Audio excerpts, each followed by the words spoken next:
Grandpa still lives with me even after I moved to America.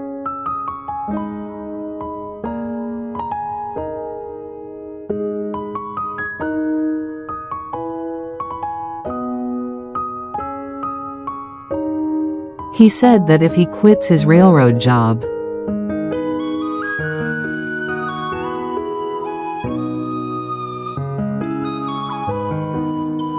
he should go to Yongyang and start growing peppers.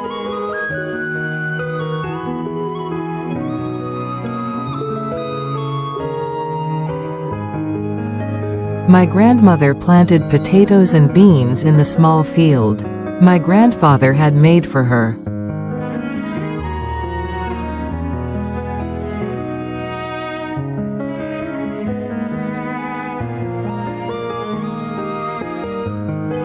The beans were hanging in clusters as they climbed up the fence.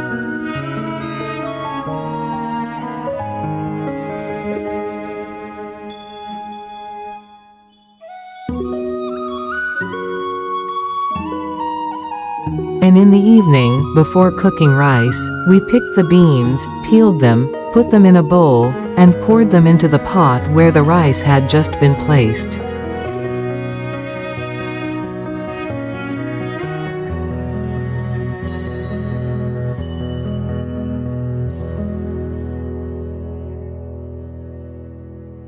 We almost ate raw bean rice. Oh, my Tilda.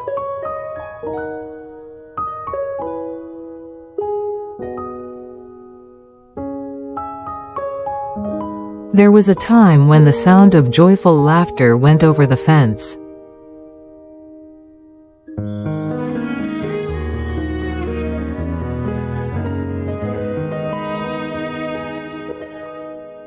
My grandfather planted gourds next to the fence.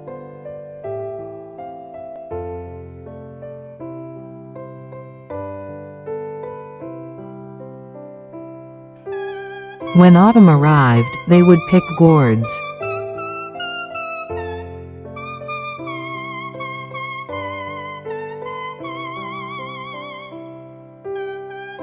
Hollow them out, and boil them in water.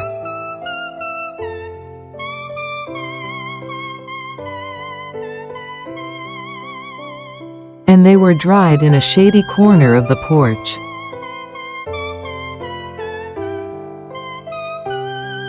The gourds were a truly clear and transparent yellow when dried.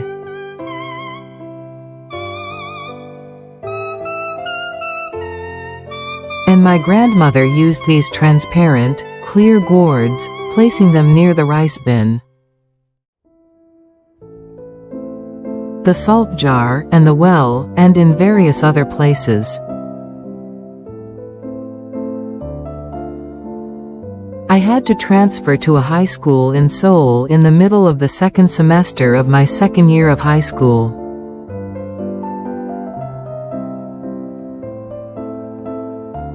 At that time, everyone from wealthy families transferred to schools in Seoul.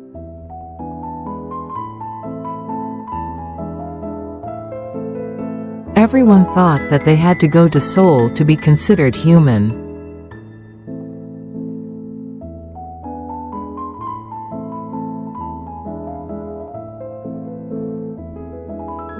My life in Seoul was hard, difficult, and tough.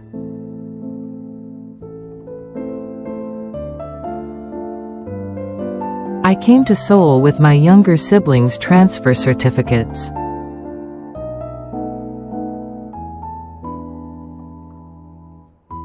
While taking a taxi to the school my younger siblings were transferring to,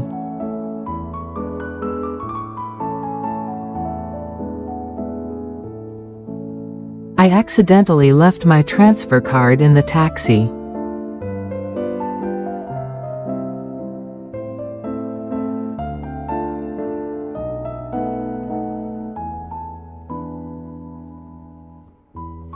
Oh my goodness, Seoul is a place with so many people.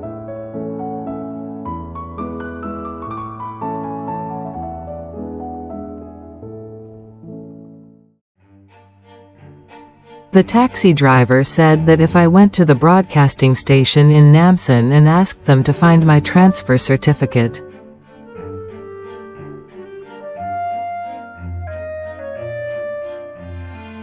I would be able to find it.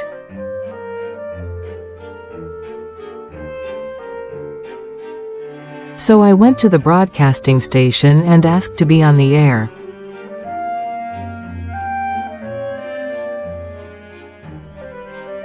I sat on the steps in front of the broadcasting station with my younger siblings and waited until late at night.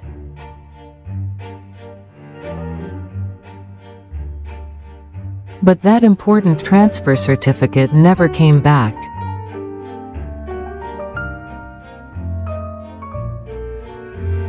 Living in Seoul, which was so chaotic and difficult,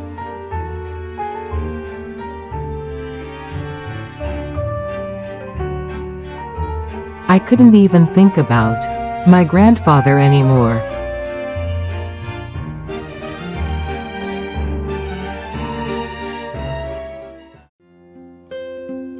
Several years passed since then.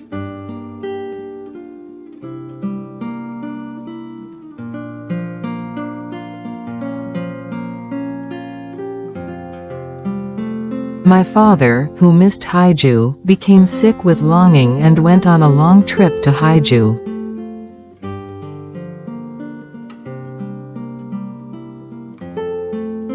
And I, who had a strong sense of responsibility, studied while taking care of my younger siblings.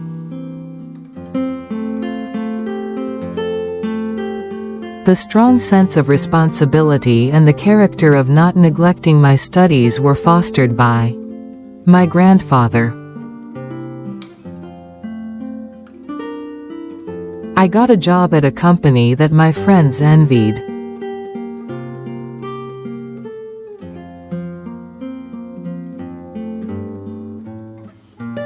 I've imagined countless times that with my first paycheck I'd take the train and bus to Yongyang to visit my grandfather.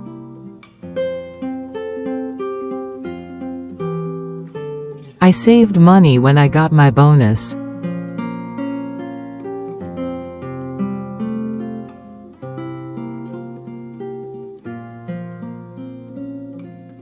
After a year, I got a vacation and took a train and then a bus to Yongyang.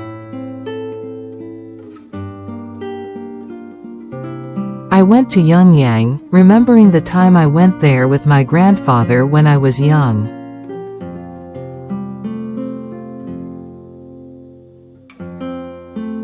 And heard that my grandfather had passed away in a nursing home in the city.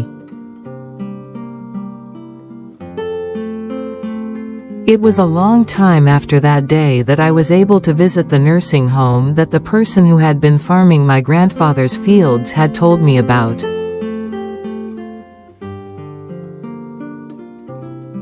When will I ever pull that sad story out of the vault of memory again?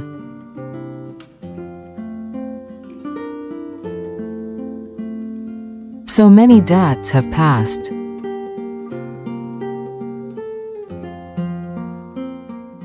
My old mom was living in an apartment where the sea is close by.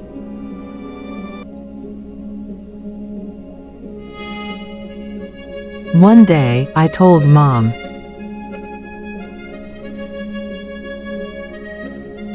that I went to the nursing home to see the grandpa.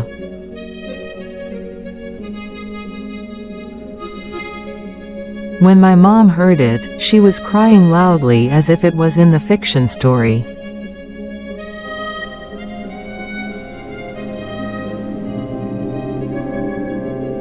From that time my mom and I had a memorial ceremony every year at home when the birthday of the grandpa came. Dad, please forgive this bad daughter. On the day of the memorial service, my mother said this, as if in a prayer.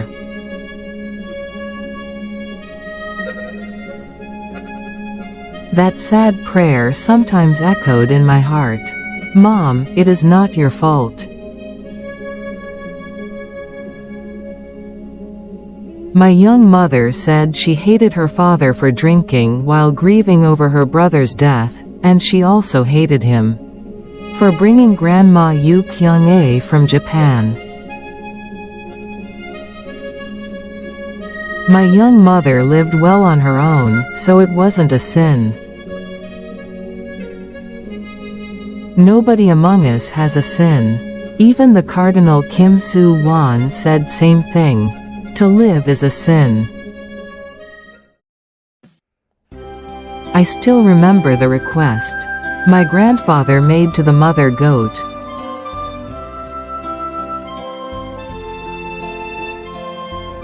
Mommy, Mommy, give me some milk tilde our Yi and Wu won't starve. So just give me a little bit tilde.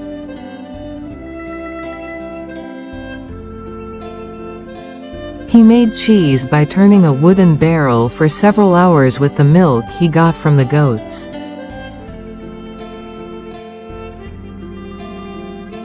Yummy. I'm glad you like it. More please? Of course. He said this while placing the cheese he made on my spoon of the steamed rice. You have to thank the goat mother for giving you milk before you eat them. Thank you, Mommy Goat. I will enjoy the meal. He liked my greetings to the mommy goat. Grandma sits next to us and says, "Itadakemasu tilde," Japanese greeting at the dining time, and we look at each other and smile.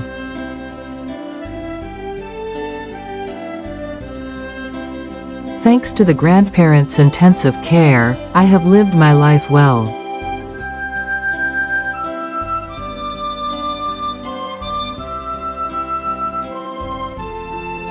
They were always in the middle of my life.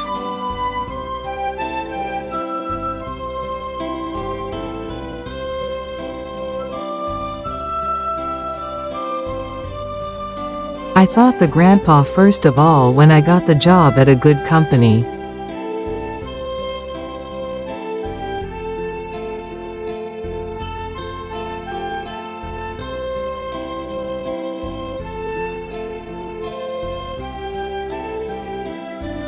Whenever I had a hard time or difficult matter, I did as the grandpa taught me.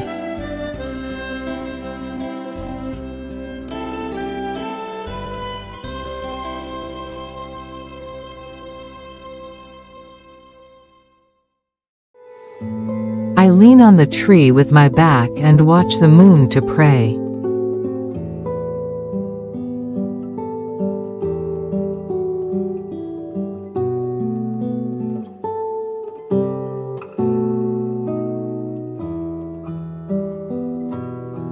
The grandpa said if I lean on the tree, it listens my breathe and knows everything.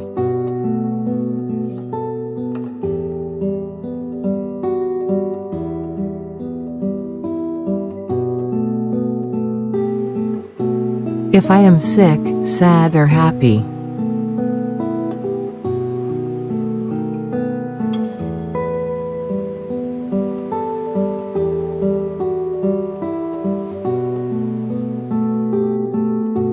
And he taught me to ask the moon what I want.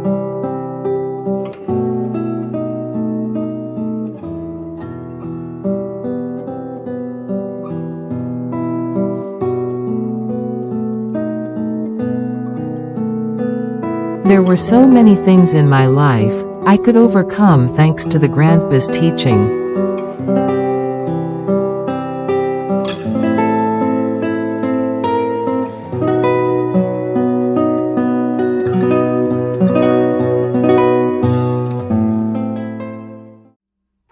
I went to the mountain behind my town where has the sea view.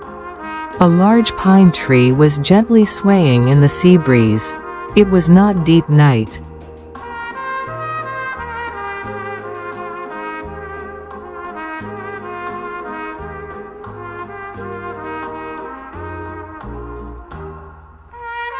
I closed my eyes leaning my back to the pine. I had a feeling as if the grandpa patted my back in his arm.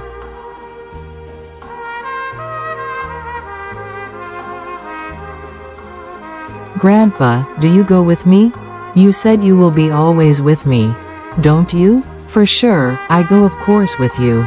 Yoshi Yoshi. After recall EDL those words, I cried for a long time and came down the mountain.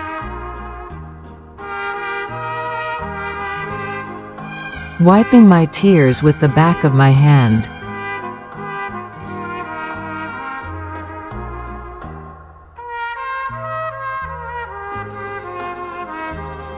And I bravely moved forward to live in America without any hesitation.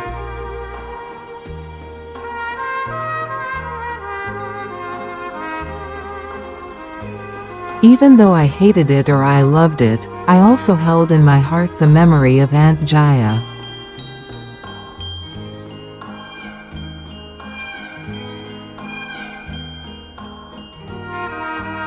Who said goodbye to those she loved for a lifetime.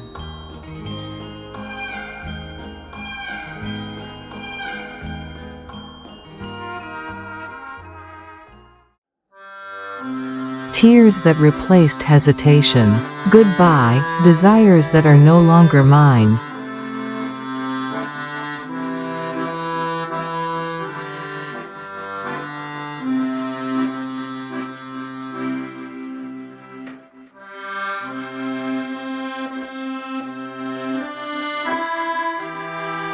Yoshi Yoshi, no worries, everything will be fine. I won't forget what Grandpa always said to me.